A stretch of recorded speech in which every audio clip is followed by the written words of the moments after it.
What this is from is Garmin announced, of course, their GT360 and the Spy Pole. And in one of the thumbnails of how do you mount your LiveScope to your Spy Pole, this was the transducer that they had in the thumbnail at the bottom of the Spy Pole. And if you know anything about live imaging, Garmin LiveScope, you know that this is not like any other transducer they have for a couple of reasons. One is it has two sonar beam surfaces. There's one transducer beam here, surface, and then there's one over here. So it's a dual array, and it looks like it has a wider spectrum view on it because it can kind of angle out a little bit further. It does not have a third in it. My guess is that there's going to be more separation between the beams. We have the typical knob up here, and we've got the sensor for the water temp. And then we've got the cable coming out of an angle on the top of this more rectangular squarish style brick. Obviously, it's intended for the Spy Pole. I tried looking at patents. I tried looking at FCC data. There's nothing out there, but it's so similar to what they already have. They may not have needed new. As soon as this was put up, a few people grabbed these screenshots and started asking, what is this thing? This doesn't look like the LiveScope transducer that we know of, either the 32, the 34, or the 62. I told you the backstory on where the image came from, and it was quickly taken down. They re-uploaded the video with a different thumbnail on it. So you can't even go and because usually if you change the thumbnail on a YouTube video, you may not know this. You can go back and see what they were. They didn't do that. They kind of removed it and then re-uploaded it. And my guess is they started scraping manuals and all of those things. In one of their videos, Unlock the Water with the new Spy Pole and GT360 UHD.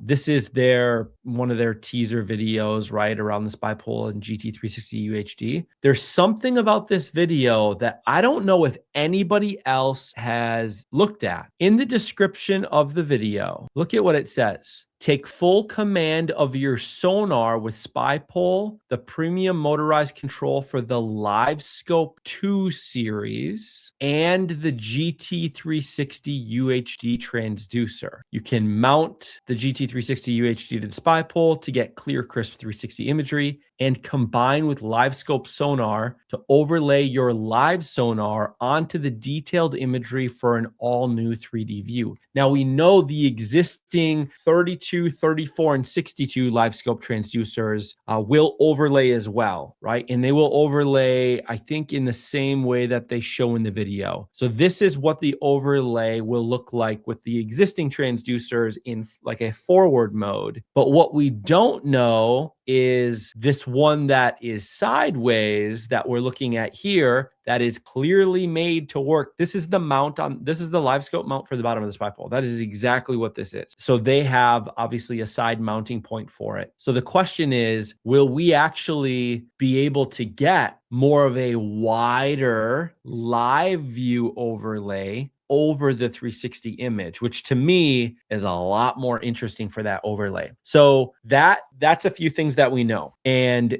again, LiveScope 2 series. So my guess is that's what this thing is going to be called. It's the LiveScope 2 series. So there's a few hypotheses that are out there. One is, when are they going to announce this and why didn't they announce it? Typically, Garmin will announce around events. This information was announced around the Bassmaster Classic. The second major time that they announce new gear is around ICAST. ICAST is in July, so we've got 3 months away. My guess in hypothesis is we're going to find out about this new LiveScope 2 series transducer, if that's what they end up calling it, at ICAST. So that way they get the media pump that they got from Bassmaster Classic. Everybody was able to wrap their heads around the new stuff that they had came out with for that time period, the Spy Pole, the GT360, and then the LiveScope 2 series will be coming out. One thing that I'll tell you that I thought was interesting is as I was uncovering this and unpacking it, my brain was going back to all of the content that I've seen when the 360 and the Spy Pole were announced. And there were several videos from pros and people that work with Garmin that did because on launch day, Garmin launched a lot of videos and they were all like with people testing it on the water. And of course, there was an embargo on it, so they couldn't talk about it. before the date. And a few of the people were saying things like, and this is just the beginning, we got a lot more coming for you. And so that obviously teases us out to something's coming. We've all probably heard the rumors of there's a new LiveScope coming.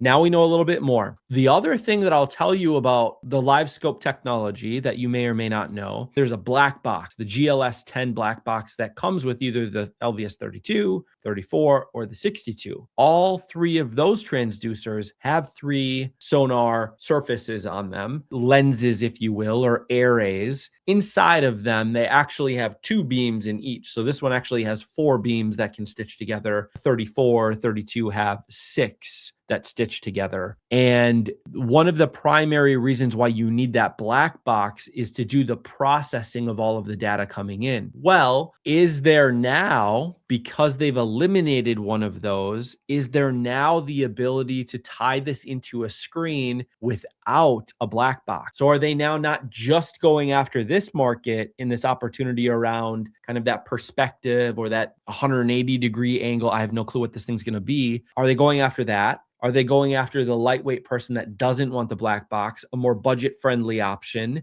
And for the ice fisherman, super lightweight because you don't have a black box, right? But what power of a head unit? Is it an 8000, an 8600 series? Is it a 9000 series? What head unit would be needed, a chart plotter, a screen, in order to run this without having that black box? So those are a few of the things that are kind of rumbling around in people's hypotheses that I've been able to dig up and kind of going through my head as I've been looking at this stuff. Of course, there's people that know about this stuff, obviously inside of Garmin, but they would literally get fired if they leaked any of this information out. Pretty dang exciting. I am stoked about this. We've all known they've had something come in, and the idea of getting one of these that doesn't have a third array on it means it should be cheaper because it's technically less complex. And if it doesn't have a black box, that's $500 that gets cut out. Maybe we're getting into an area where we can have live imaging and more budget. Like, are they going to compete with the Eagle Eye? Are they trying to compete with the people that don't want the black box with Humminbird?